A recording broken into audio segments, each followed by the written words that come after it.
Okay, hello and welcome. If you are in the chat, let me know if you see me, let me know if you hear me, let me know if the audio is good. Jesse Bayer, Abundant Living, Ecuador. Oh, hold on, I gotta put that.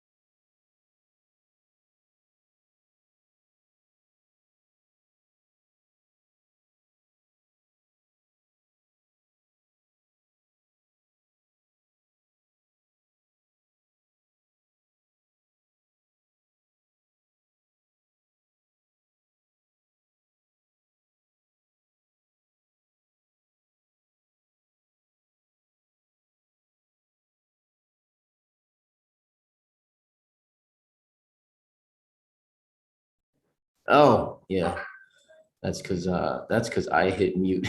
Okay, still a newbie at this going live on YouTube stuff. Should be able to hear me now. Thanks for the heads up, both good and bad. Should be good now. So again, thanks for joining us. I'll give everybody a minute to jump on the chat. So again, my sort of experiences as an investor and investing in Ecuador originally go back to real estate investing in New York. I was in the Bed-Stuy area of Brooklyn. I used to buy undervalued brownstones, basically unique opportunities on brownstones in Brooklyn and Bed-Stuy.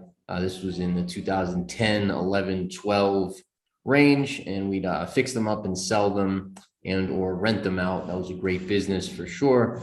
And since then, liquidated everything in 2013, came down to Ecuador, started a real estate company, and then have been doing agricultural and residential development projects for the last 4 or 5 or so years, 5, 6 years. And the real estate company since January of 2014. In general, the investment landscape in Ecuador is an interesting one. It is very unique. It took me a long time to figure out.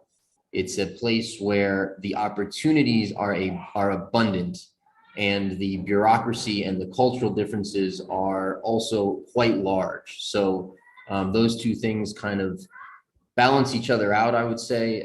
It's a place that there's a steep learning curve on for sure. There's incredible barriers to entry. I understood none of this when I got here, and I'm pretty good investor, and I lost money hand over fist for the first 2 or 3 years while I figured out the system, learned the culture, learned the language, made the connections. Everything in this culture is all about who you know. It's the only way you can get anything done. Once you have those connections, you can start to take advantage of the opportunities.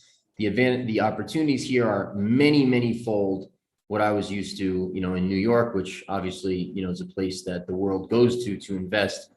But the opportunities here, the opportunities for outsized returns are much larger than they were back home. So that's kind of the overall picture. My two favorite, investment opportunities here by far are agriculture and subdivisions, rural. I do rural stuff. You can make money in the cities as well, certainly. The difference is in the cities, there's a lot of people doing that. There's a lot of competition, and so the margins are thinner. On rural properties, there's a unique opportunity because the culture here doesn't quite yet hasn't, they have a different perspective on that in terms of value and in terms of where people want to live, right? So people in general, want to live in the city. That's changed a little bit over the last few years with the pandemic, but in general, there's a move, sort of from rural to urban. And so for foreigners who oftentimes are looking for that more rural, sort of connected to, water, food, just slower pace of life, simpler lifestyle. A lot of people are looking for that these days with, all the craziness in the world and all the stresses and, the trouble with the, the inflation and the supply chain issues and, all kinds of stuff like that. So there's an interesting dichotomy there, an interesting dynamic where these big rural properties that are very beautiful, amazing places to live are not necessarily sought after in the domestic market. And so they're cheap. And then you can really create beautiful communities, beautiful subdivisions in these areas and these properties. And the returns are quite good. And so, yeah, so that's kind of what we focus on, but certainly you can do that in the city. You can do sort of more cookie cutter standard stuff too, as well, and do quite well on that. We've done at least one project that was fairly straightforward like that as well. A residential development that came out really nicely here in Vilcabamba. And then the other one, yeah, is agriculture. So the returns on agriculture out at scale again are phenomenal. It's sort of a bit of it's kind of an arbitrage play, right? You're producing whatever you're producing, either for the domestic market or for export, and you're doing so at a much lower cost, a much lower price, a much lower input cost than you would be, in quote unquote developed countries. So it's really a unique place for investment. It's kind of the frontier, which I love. I'm really a contrarian kind of investor. And so I really I love that most of the country is undeveloped. It's really fun. It makes a unique situation where the opportunities really do grow on trees, literally and figuratively. And it's an amazing place to be, to be doing stuff. So that's kind of my 2 cents. And so I'll probably go until about 4:30. It's 4:07 now. And all right, let's do it. So Roman, you're absolutely welcome. Thank you for tuning in. Can you buy small trees from nurseries in the Vilca Valley, or do you have to travel to find baby trees for sale? And how is the pricing for new tree starts? Yeah, you can buy them absolutely here. There's several nurseries even right in Vilcabamba. There's several more in Malacatos, which is 10 minutes away. There's some more in Landangui, which is another 2 or 3 minutes past that. There's many in Loja. I mean, there's nurseries all over the country, literally everywhere.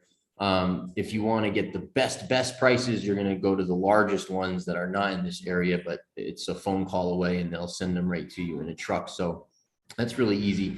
As far as price, it just depends how big they are and how close they are to production. So, and of course, variety will affect price a lot as well, but they're inexpensive. I mean, if you're buying, thousands and thousands of them for large scale production, then of course the cost starts to matter. If you're talking about just at your house, the cost is so low, you're not even gonna notice it. I'm sorry for the noise here today. I'm in between houses, so I hopped into the office here, which, anyways, that's a whole nother story. But we have some street noise here right now. Yeah, so I've paid anywhere from 50 cents or less for a start, about that big, up to about $7 or so for a larger one that's maybe 6 months or a year away from producing. To build commercial residential, is it a big problem?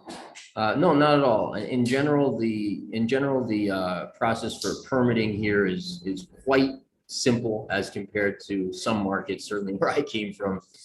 It's a very straightforward and short process. Now, if you're talking large scale, now it depends where you are too. Every municipio and every canton does it a little bit different.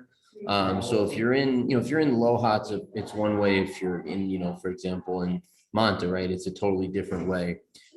Some places have large processes. Some places have small ones. Guys, just give me 1 second here.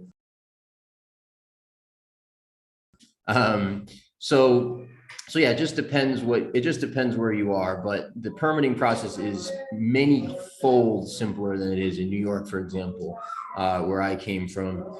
On a regular small build, it's a few weeks. On a large, apartment building, it could take 3 to 6 months type of thing, I think, is more or less. Again, I haven't done that type of work, but I have a lot of friends that are in those businesses. Because you have to do quite a few additional studies that you don't have to do for the residential stuff.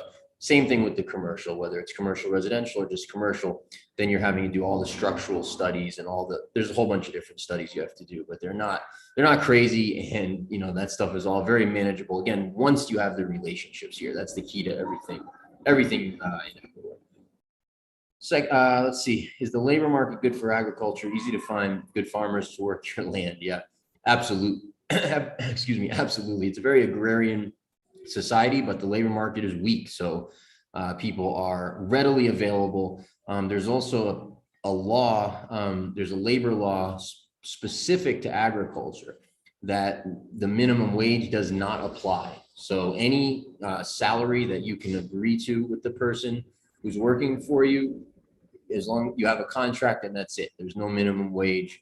You can hire anyone for any wage, any market wage. So it's really extremely easy, and the talent is remarkable here. I mean, the level of expertise in the common person, right, who's just grown up doing all kinds of stuff. I mean, they're all kind of MacGyvers. It's amazing the level of talent people have here, working with their hands and agriculture and, all that kind of stuff.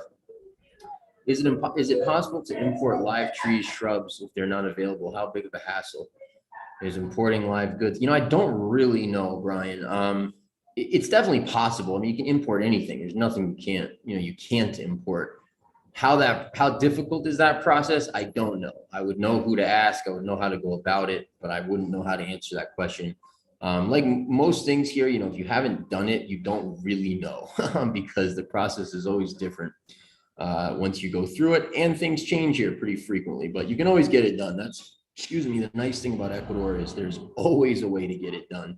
Even if the first 5 people you go to say no, there's still a way to get it done. Again, once you have those connections, which is, when you get to that point here, then it becomes very, very easy to operate, which is something I really appreciate about the country and the culture.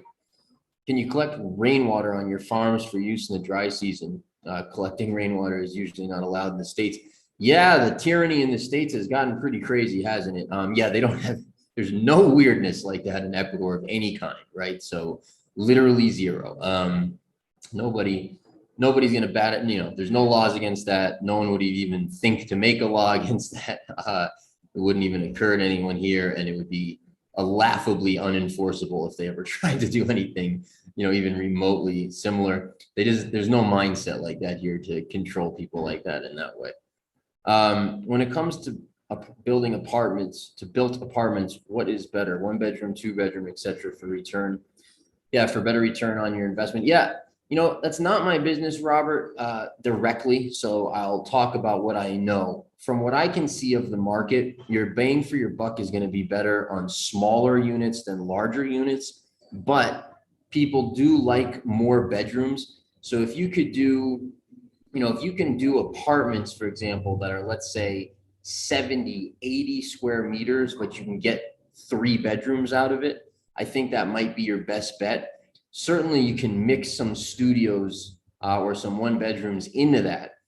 Ecuador, on the local market, right? Ecuadorians tend to have large families, and they tend to have multiple generations often that live together. It's pretty common in this culture, for example, the kids to live at home, right? And at least until they're married. So, and often parents and grandparents, live together. So there tends to be large families. So there's a lot of large apartments, large houses here, 3, 4, 5 bedroom places are not uncommon. Now that's started to change here in the last, I'd say 5 to 10 years, where you start to see more studios, more 1 bedrooms, 2 bedrooms being built.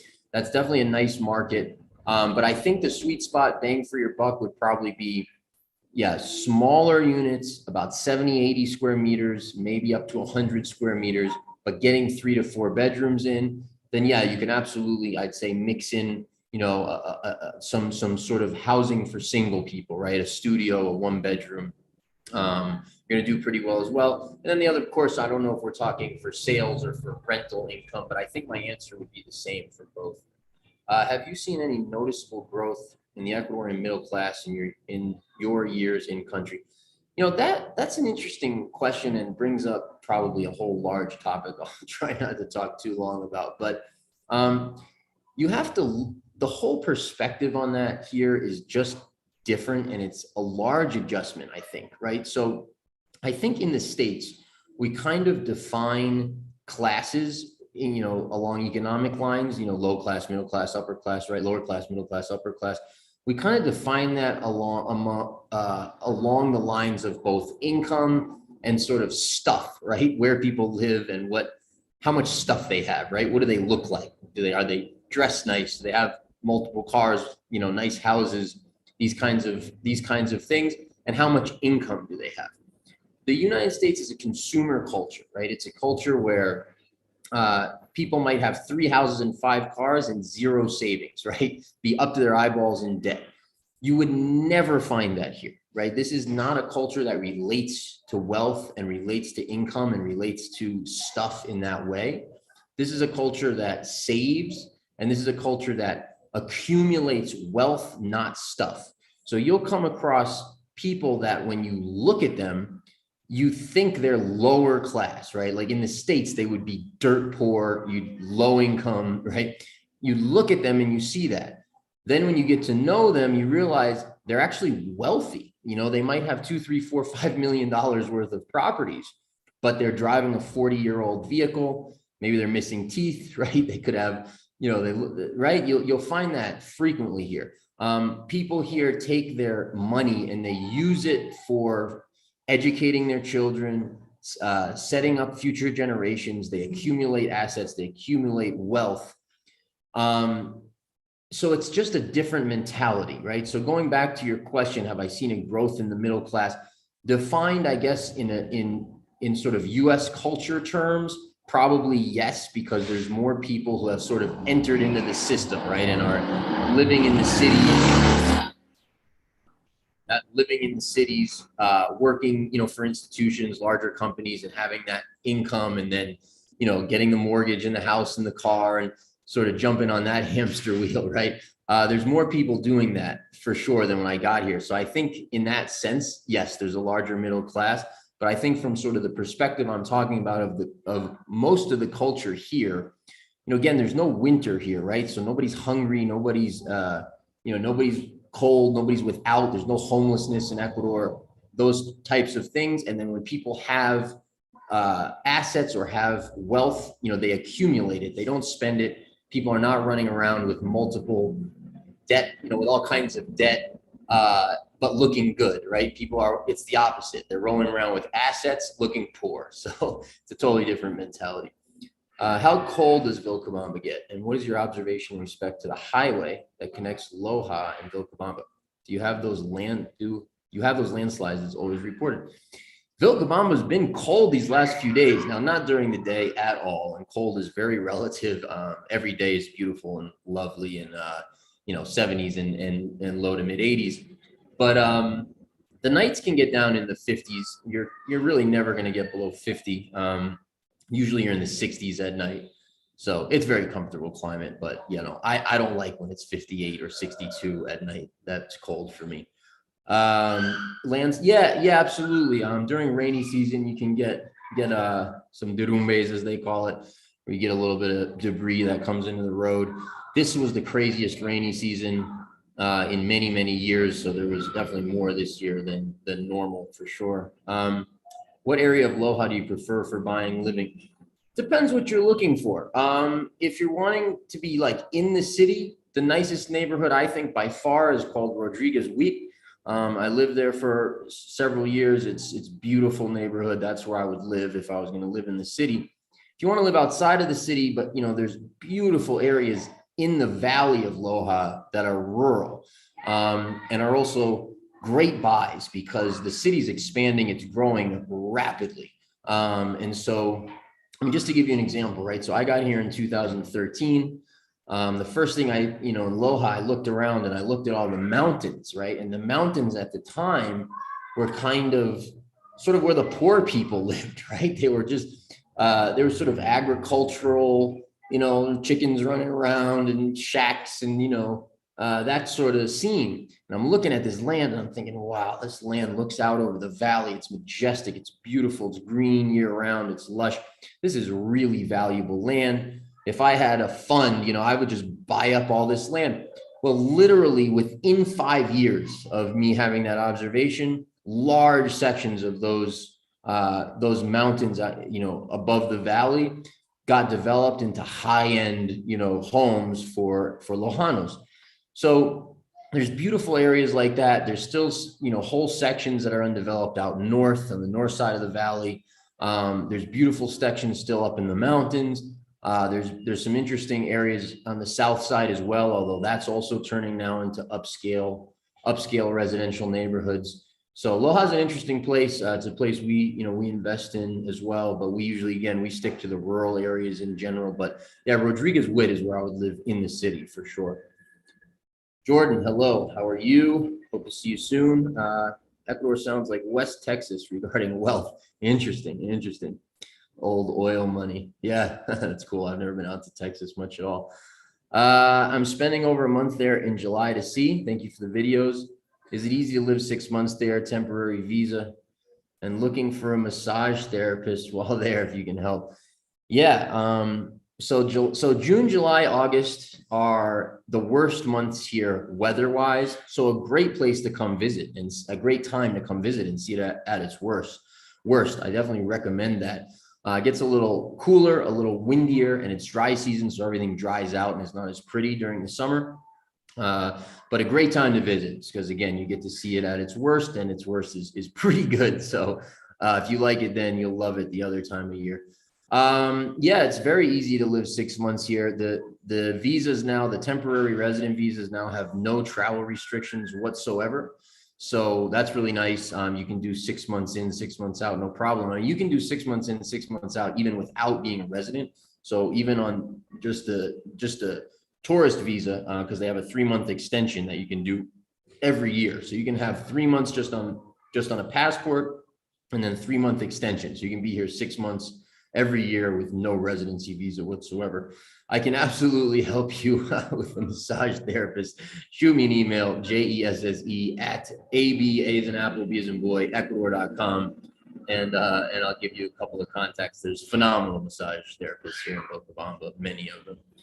I heard they're talking about an international airport in Manta managed by a Korean company. Yeah, I heard. I've talked to several people about that as well. Usually those things do happen once I've heard as much about it as I have. So I think that will happen.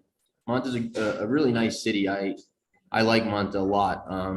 It's very different than this area. Actually a friend, kind of becoming a friend, an acquaintance, guy I like asked me, for my thoughts on Manta the other day and sort of what do I think between Manta and Vilcabamba or Loja.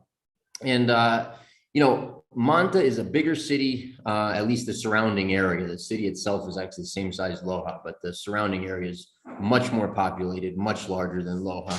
And it's a fun city, right? It's got great restaurants. It has a fun vibe. It's modern in a certain way. There's a little more crime, but it's still a very safe city in general. The downside, so I love Manta. It's a place I visit. It's a place I enjoy going. I'm really a fan of the food, and I like the culture there a lot too. The downside is you're in the middle of the desert, right? So the water quality is terrible. There's weird smells all over the city. It's an industrial city, parts of it. So basically it's divided between north and south. So the north side of Manta is crap. The south side of Manta is beautiful. The north side of the city, and then as you keep going, like into Montecristi, there's chemical factories everywhere. There's like tuna factories and all kinds of factories everywhere. The ground is very polluted. The water is just terrible quality. There's no water anywhere around there at all. So there's, it's very hard to get good produce. Like you pretty much have to just go to the supermarket for good produce. Fruits are great because fruits are great everywhere. So it's like that dichotomy, right? What you have in this area is you just have that purity and that lushness and that green and that sort of deep, vibrant, just, feeling, right? That you don't have there, but what you have there is the ocean, which I love. So I'd say that's kind of my thoughts about that. But great place to invest. Again, you gotta like really scout it out, go slow, make the right connections. It's all about connections. Don't jump into anything here without proper connections. It's a different culture. If you try to do the stuff yourself, they will eat you alive. Trust me, I've tried to do that for many years. And now I can, but I took my lumps getting there. Okay. Yeah. So growth for sure. Manta is growing rapidly, as is Loja. Loja and Manta, in my opinion, are the two best cities in Ecuador without a close, nothing close to me after that. Are gated communities a thing in Vilcabamba or Loja area? They are, but they're not super common. So in Loja, let's see. I don't know. There's one in particular. Two. Yeah, there's two or three maybe gated communities in Loja. There might be one or two I'm not thinking of. Very small. Loja's so safe that they're very unnecessary. Same with Vilcabamba. So you don't have gated communities are not common in these areas, but you do have.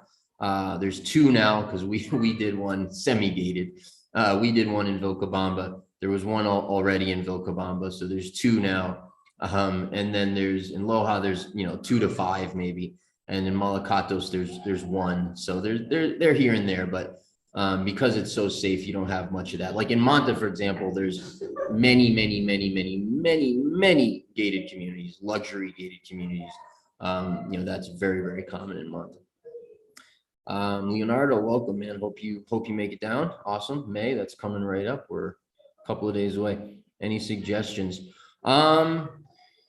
I don't know. You'd have to be more specific. I'm not sure what you mean, but yeah, I mean, I would check out, I don't know what your goals are, what you're coming for, but definitely, I don't know, enjoy the town. I'd say just get a feel for it. If you're looking to potentially live here, get a feel for it, see what there is to see, eat at the restaurants, go out in nature, do the hikes, check out the waterfalls, check out Loja. If you want to travel, go see Kinara, see Yangana, go out to the Amazon if you want. That's great. There's all kinds of interesting places. Roman asks, can you talk about the small towns around the Vilca Valley that you would live in, maybe a 60-mile radius?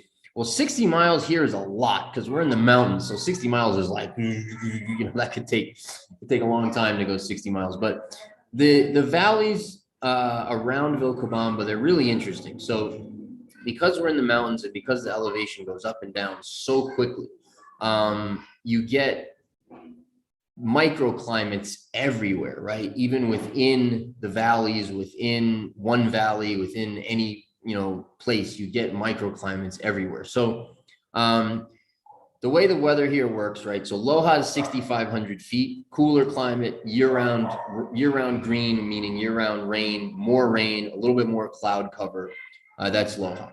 The north end of the city of Loja, a little bit warmer. South end, a little bit cooler. That's just because elevation. You go a little bit up in the south, a little bit down in the north. As you get into the mountains around the valley of Loja, cooler because you get up high. Okay. If you come south, right? So you leave Loja, you go then up and you get up into the Cajanuma area. That's where you have entrances into Podocarpus National Park there. Really cold up there. Amazing weather as far as just crisp and clean and just, you fill your lungs. All the air in this region comes out of the east. The east is the Amazon. So all of our air comes out of, the Amazon. So it's just incredible air quality, the whole region. But the closer you are to Podocarpus to east, the air gets even more sort of incredible. Okay, so you go up into Cajanuma. Then as you come down out of Cajanuma, you then ascend all the way down until you get into Malacatos. Before that, you're going to hit Rumishitana. That's an interesting area. That's about 6,000 feet. So cooler than Vilcabamba, warmer than Loja. It's the end of the rain line from Loja. So it's the last town that gets year-round rain. As soon as you get past Rumishitana, you get into dry season, rainy season. I prefer that a little bit just because, I'm a big fan of sun and heat. So I want like lower climate elevations and more sun and less rain. But that's just personal preference. Then as you get out of that, the next, you're going to hit these tiny little areas like Nangora and things like that. But then you get into Landangi, interesting place. This is all in Malacatos Valley. You can check out Malacatos, Landangi, those areas. They're the closest to Loja that are in these warmer climates. So they're the most expensive. They're the place that are the most developed for Lojanos, people from Loja. Interesting areas. I lived in Malacatos for many years, actually in Landangi and Malacatos Valley. Great valley, expensive because again, it's very popular for Lojanos. Vilcabamba as well. Those are the two most expensive areas outside of Loja in this region because they're the second home destination for the city, for Loja, for Lojanos. But then as soon as you get, okay, so the rain also comes out of the east, right? Comes out of Loja and comes out of the east, out of Podocarpus. So the further west you get away from Podocarpus, the less rain. Until you get, for example, out to Catamayo, right, where the airport is out west, that's desert-like out there. Very little rain, only a few months of rain a year. So if you're in Malacatos and you head west out of Malacatos, it gets drier, it gets a little warmer, and there's some really interesting areas out there, Chinguilamaca, Chiquil, out towards El Tambo, that whole road, really interesting. If you make a left at a split, instead of going out to El Tambo and go on the Via Porunuma towards Gonzanama, you go up into the mountains, beautiful. We have a project up there, a really beautiful project up there where we're selling lots. Really interesting areas out west of Malacatos, drier, warmer, cheaper, much cheaper, right? The further away you get from Malacatos or Vilcabamba, prices go down pretty quickly. Then if you're in Vilcabamba, and Vilcabamba is only 12 minutes from Malacatos, so all these places are close. Then if you're in Vilcabamba, you can go south. If you go south, you hit Masanamaca, interesting area, not inexpensive, a little more rain, slightly cooler perhaps, beautiful, pristine area. You go another few minutes, so now 30 minutes from Vilcabamba, you hit Yangana, more rain, cooler climate, higher elevation, amazing area for cattle, for pasture land, for cheese, famous for those things. Really pristine, tons of water everywhere.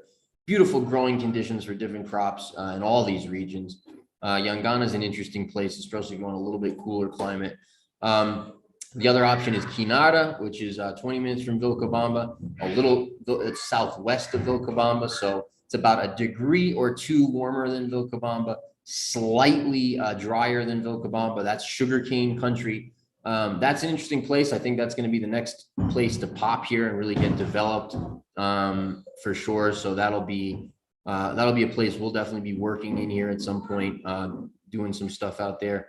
We've got a big agricultural project in Tumianuma, beautiful little tiny old school town. It's a cool place to check out. That's between Quinara and Vilcabamba. That whole road, so it's kind of like a loop. You go Vilcabamba south, you make a right into Quinara, and then you loop back through Tumianuma back to Vilcabamba.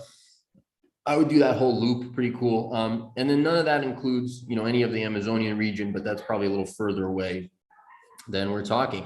All right, guys, thank you so much for all the questions. I really appreciate it. Thanks for tuning in. I'm going to hop out of here. Thanks for being with me. Again, I'm going to do this hopefully 4 o'clock every Friday, Ecuador time. And then we'll also do on Thursdays the Q&A with Carl at 5 o'clock, and we'll go for an hour on those. Guys, again, thanks for tuning in. Jesse Bayer, Abundant Living Ecuador. Everybody have a lovely evening.